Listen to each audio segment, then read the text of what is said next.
Hi, welcome to Leap Taken. This is Mika, and here at Leap Taken, I talk about all things witchy, craft-related, law of attraction, manifesting, esoteric, and everything else in between.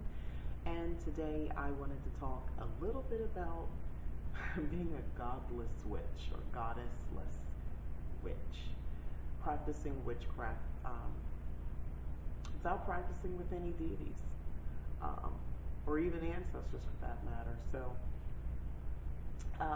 You know, I did that for the first part of my journey in practicing witchcraft.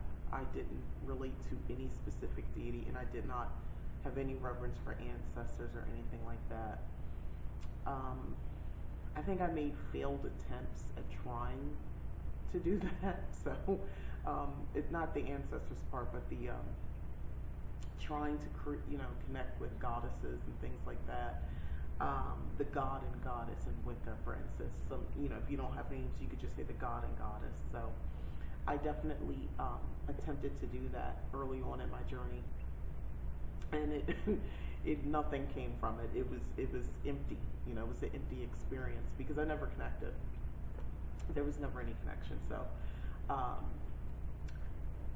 what I want to say on the subject, though, now that I've shared that part, so I still was effective. I was still learning. So I kind of just want to use myself and my journey kind of to explain this a little bit more in case you're someone who has not connected or doesn't choose to, or you just don't feel called to connect with any specific deity, goddess or god, or ancestors. Sometimes when you're watching a lot of the videos on YouTube about witchcraft or Instagram, Facebook, whatever, or even the books that you pick up, they kind of heavily discuss having some sort of deity or, these entities that you're, supposed to either give reverence to or offerings to or altars to and so forth.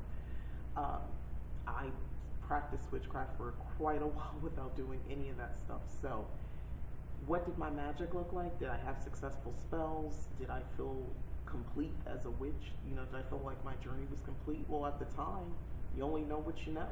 You don't know what you don't know, right? I was aware that other people were practicing that way. I just didn't feel an urge, since I didn't feel like I was, let me rephrase that. I thought I was supposed to, and I did try to make that connection, but it didn't work in Wicca, as I mentioned.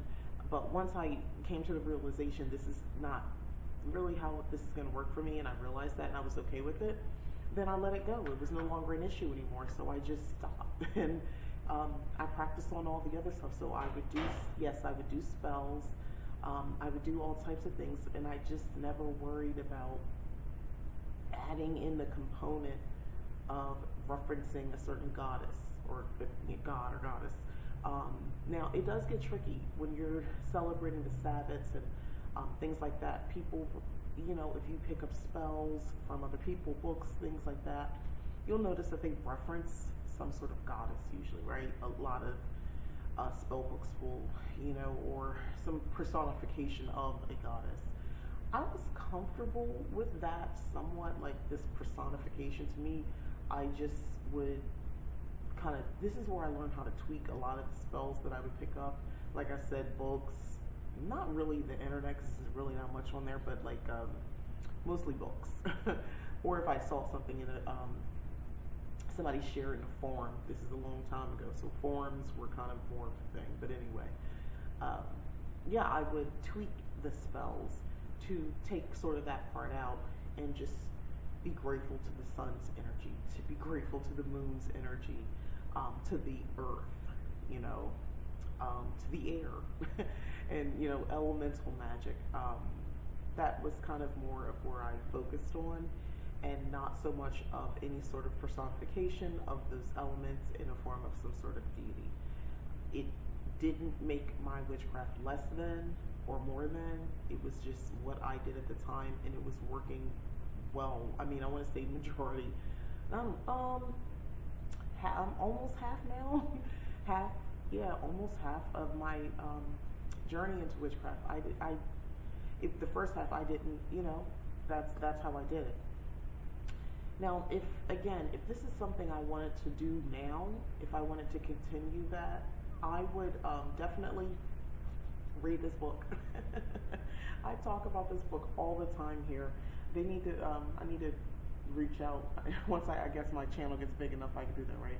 I need to reach out and talk to somebody about this. But anyway, this book is definitely, to me, it personalized your magic and your witchcraft. It personalized it, so you're creating your own rituals. You're filling in the blanks, basically. They're giving you a template, and you're filling in the blanks on what you want out of your experience, your spiritual journey, or witchcraft journey.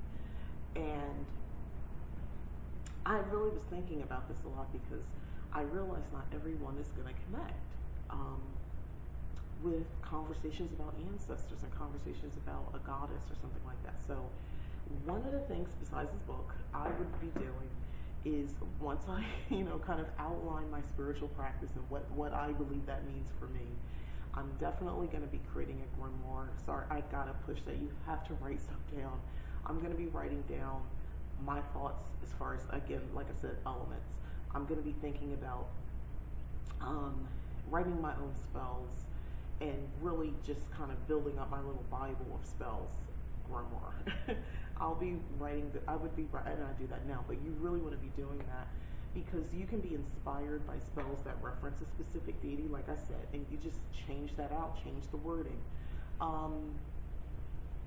The other part about, I don't know, just practicing that I would just, I mean, I'm trying to think, what would I do differently? Altars and places like that, you can still, okay, so here's the thing.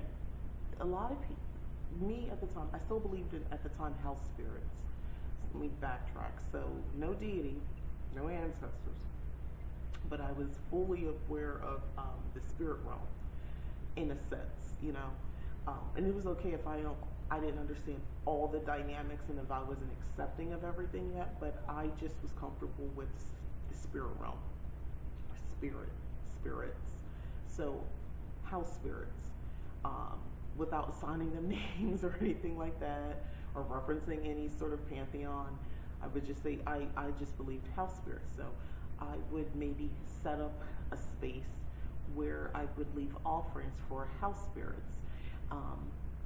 That was okay. When at the time, part of the time during this phase of my life, I know that I would have opportunities to go to the beach. I had access to the beach, so I would not look at the ocean and think of a specific goddess. Instead, I would just literally think of the power of the ocean in the most literal sense, how it is giving, and it's also, powerful enough to take life, and just have respect for it. So leave offerings, or just sometimes just come and just connect on a spiritual level with the environment that is the ocean, the air, the sand on my feet, the sounds, the scents, and just visually watching it all.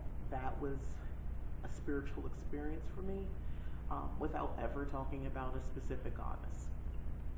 When I thought about doing protection, I never would evoke any specific being or anything like that. Instead, for me, I just felt like I have the power within me, and I would reach in and use that power. When I say reach, I mean I would literally ground myself. Part of grounding meditation, before I would do anything, I know I would just think of like my core being kind of like the Earth's core, this hot, ball of energy fueling all of me, and my core is going to be in my center, the center of my body, right?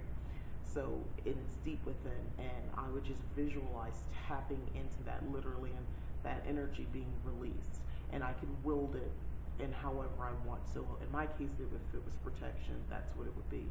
I got really savvy for a moment there, and I would like to revisit this because I do struggle with this rhyming spells, but I got really savvy for a moment of just creating, just spells or charms, I guess, things you would just say in that moment. So I'm not gathering anything, I'm just speaking it. So I would do things like that as well with that energy. And basically kind of like what you would see like on TV and Think Charmed. They sometimes they would make a potion, but other times they would just get together and they would say whatever the thing was, the spell that they were saying to get rid of the demons. Any of my charm bands out there from the original and the new one. Yeah, so things like that. I mean, I would not say I'm not trying to banish demons because again, I wasn't really open to that concept. But yeah, I would basically say something like that. Like if I wanted to protect my physical home at the time, I would stand at the door and I would like draw using my finger around the edges of the door, and I would say something maybe, and I would always like repeat it 3 times because 3 is a magical number. Okay, stuff like that. I didn't do a lot of candle magic early on, or I did use candles, but not very much. Most of it was a lot of just vocalizing my intent and going into this place in my head. And I didn't do this because I was like in a witch's closet or because I didn't want anybody to see.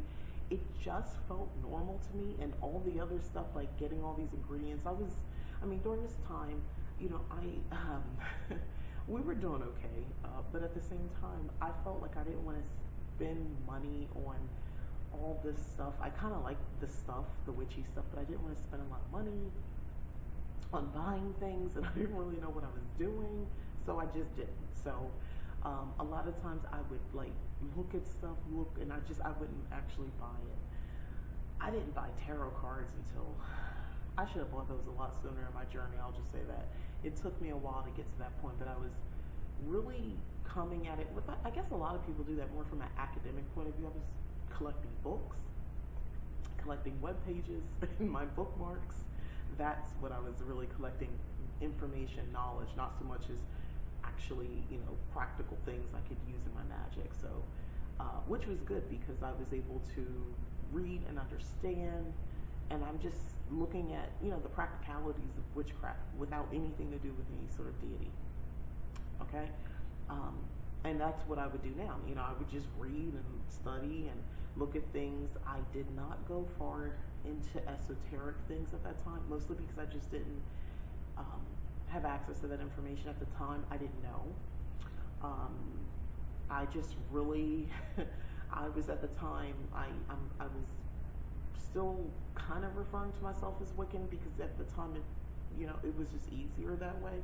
But I was really separating a lot. I had pretty much separated from practicing Wiccan ways, so to speak.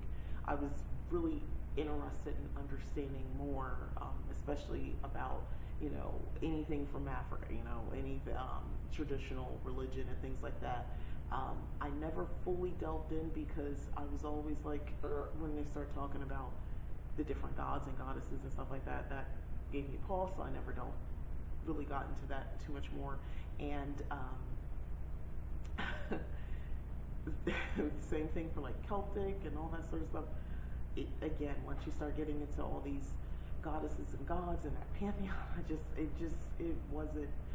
it was fun to read it. And I like reading, I like learning things, so I could read all this, but I never applied that to my practice at all, ever. I didn't, because it didn't it honestly didn't make sense to me. It was like, to me, it felt like I was playing make-believe when I would do that. So, yeah, if this resonates with you right now, it feels like make-believe, like you're fake, like you're making yourself believe, into something you don't. Where I was very comfortable believing that if I take my finger and outline a doorway, I was giving it protection from my core power as a witch. That it resonated with me. I could believe that, but I could not believe all these entities, gods and goddesses, existed in my realm, inaccessible to me. I didn't necessarily think that other people couldn't connect. I just didn't see it anywhere in my realm. I didn't see a connection. I didn't see how that was going to happen because I had tried before and nothing happened. And I just figured, oh, that's not my deal then. Oh well. So, what changed for me, just to kind of jump ahead a little bit, a series of events. And if those events didn't happen, I mean, well, I have to wonder, would I still just have been practicing that way? Probably. I had been comfortable with it, and I could easily slip into that very easily without giving any sort of recognition or reverence or anything to do with it, any sort of god or goddess. I can easily be practicing like that for a period of time, and I don't do that. Actually, I would even say now, I probably scaled back even more so than the time up until now that I had been sort of bringing in more goddess work and set altar spaces and things like that.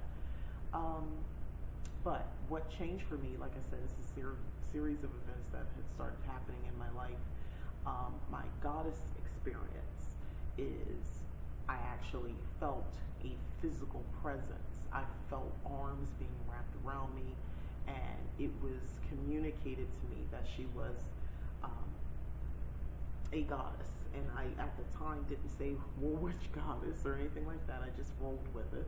The point being, though, she identified herself as a goddess, not an ancestor. I hadn't gotten to that part yet of ancestors, but anyway, that's how she revealed herself to me at the time.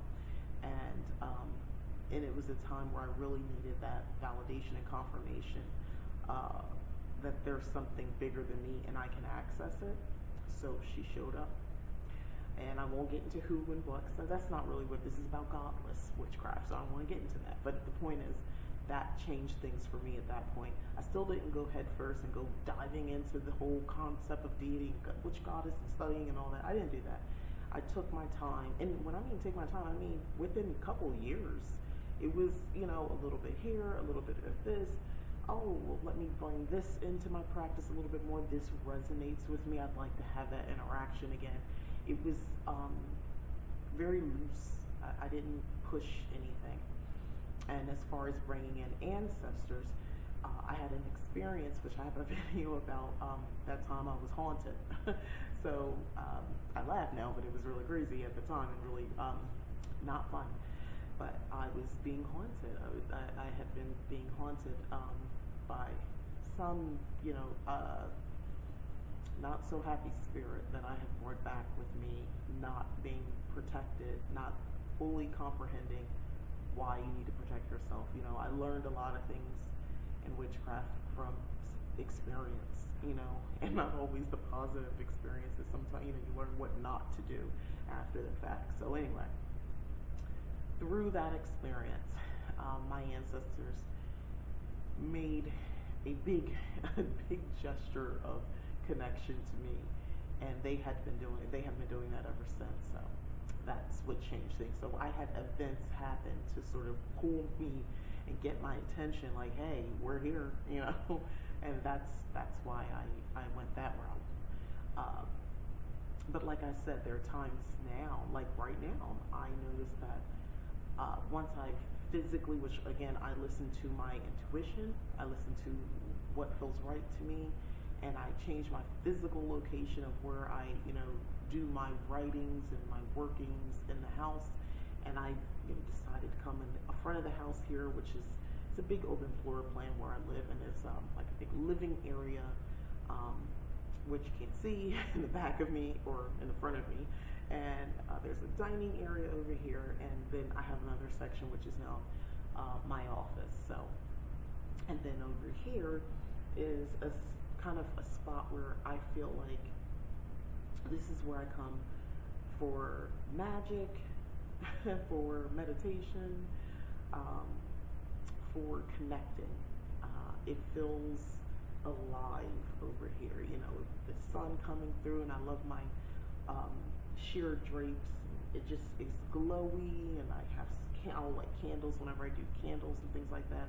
I'll have it here, or just a little corner over there on my desk is an extension of that. So since I've done that, I've sort of pared down everything and simplified my magic, and I notice I'm kind of back to where I was before, where it's more like I don't really bring any sort of deity into my practice as much. I just, it's not even, it's not even like I'm doing it like on purpose. It's just naturally happening that way for me. And my magic is still working. Um, Everything's still working. So there you go. So can you practice witchcraft godless and without bringing any ancestors into it? Yes, of course you can do it. I did it for years. And I feel like I'm, half and half now, and I can see both sides. And even after that experience, I'm probably leaning more toward, like I said, how I used to practice in the beginning. And it just feels magical. It feels right. I have respect and reverence for the goddesses that I have connection with. I don't think that having, in my opinion, this witch's opinion, I don't believe that they are ATMs. They are there to punish you. And I'm talking about deities, gods and goddesses, or even ancestors for that matter. But I don't think they're there to constantly be in every little piece of your life and to police you.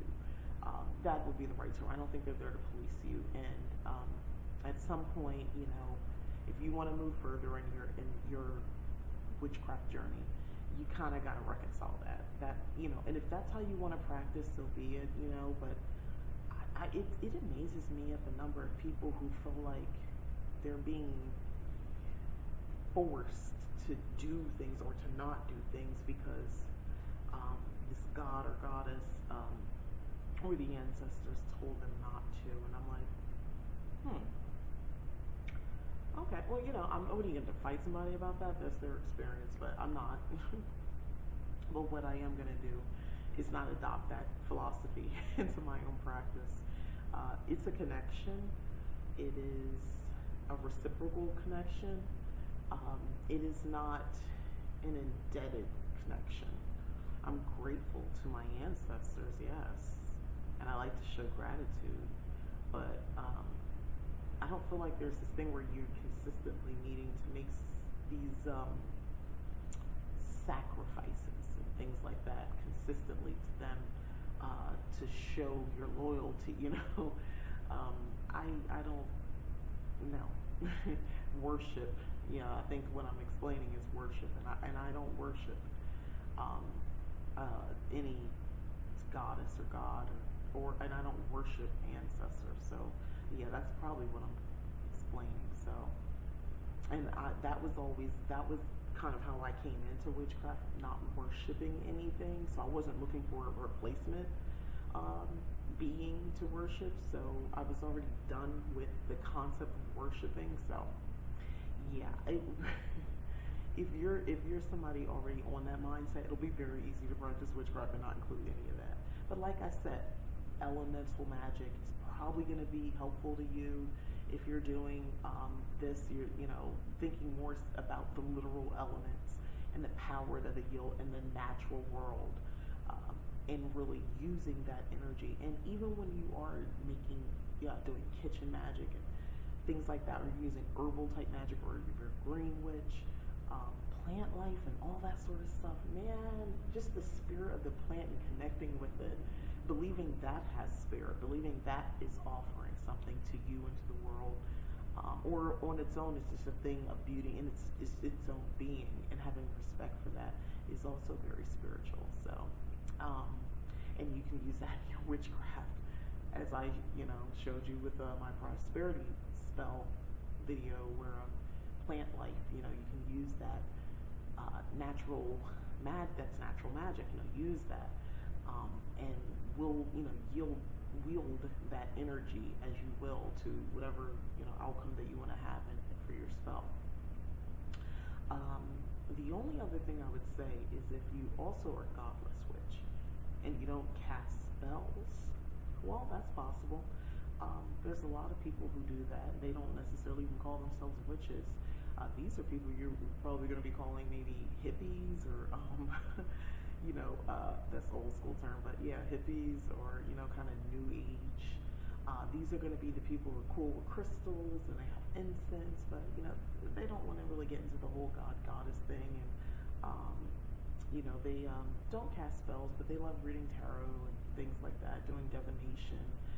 They're comfortable with having speaking to the dead and things like that. You know, tapping into the spirit realm, but that's about it. They don't cast spells and they don't deal with any god or goddesses and things like that. So, kind of put in mind. Yeah, that's kind of what it looks like a little bit for most people, or maybe not. But that's kind of been from what I see in my experience, that's what it looks like to me. Usually, someone who doesn't cast spells as well, not because they can't, because that's just not part of their practice. But if I'm talking specifically those who identify as calling themselves witches, and whatever that means to them, but or practicing witchcraft. So yeah, you can obviously set it up. You might be a witch who just says, okay, well, I practice the law of attraction. I recognize universal law and I live my life. To me, that is magical. They may not cast themselves, but they might go to other practitioners who cast for them. We're made up of all different folks. So, yeah. But again, just to reiterate, you can definitely practice without having a god or goddess. So thanks for watching. This is Mika here at Lead Taken. Please like this video if you've enjoyed the content. I really appreciate it. And subscribe if you haven't already. I really, really appreciate that. And again, if you've subscribed, thank you so much. Seriously, I really appreciate it. All right, thanks. Bye.